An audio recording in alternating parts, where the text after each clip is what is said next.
Latino community, we need a gym to have a place for all the kids to run and play and have like the little things to do. Because if not, what are they going to be doing? Bad stuff on the street, selling drugs and other things that they're not supposed to be doing. These Latino youth brought their signs to a 2010 Census town hall meeting held by New York State Senator David Valesky. In March, the 2010 census will be mailed out to every household in the country, and these young people know that if their communities are not counted, they may not receive their fair share of the over $400 billion up for grabs in federal funding. The reason why it's so important, when we think about roads and bridges, when we think about mass transit, when we think about support for hospitals, healthcare organizations, right? All of those organizations receive dollars from the federal government. Those dollars are directly related to how accurate a census count we here in Syracuse.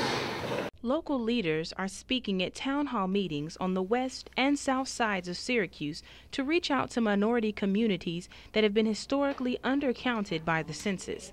School Superintendent Daniel Loengard says there is a lot at stake for students who are learning English as a second language.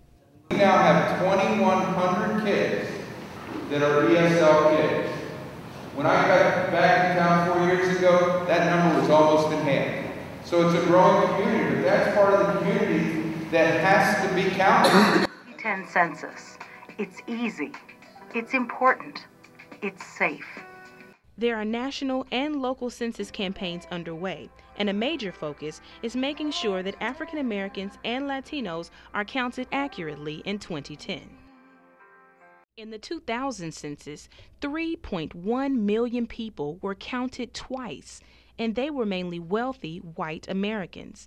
6.4 million people were not counted at all, and they were primarily minorities, children, and lower-income Americans. So how do these numbers impact the people of Syracuse? You have your Dunbars, you have your La Ligas, you have many of your organizations who do so much for the people, and yet they are strapped for money to provide those services. However, if they were counted and we got our fair share, then these institutions would not be suffering from lack of financing to provide the services that are so needed in our neighborhoods. The Dunbar Center is the oldest African American community center in Syracuse, and according to Common Council President Van Robinson, if African Americans and Latinos don't turn in their Census 2010 form this year, then centers like this one will not receive the funding they so desperately need. Common Council President Van Robinson has a strong message for anybody that thinks the census will not directly impact their lives. You like being employed? Do you like the living, with a roof and four walls around you? Do you enjoy going to play basketball at the local, basketball court? Do you want your child to get an education so they can earn a living? These are questions I would ask because they all impact through the count. And so I would just say to anyone who elects not to be counted, you're doing damage to yourself and not to the community, but basically to yourself. The 2010 census. It's a new portrait of America. Tarryn, Simmons, NCC News.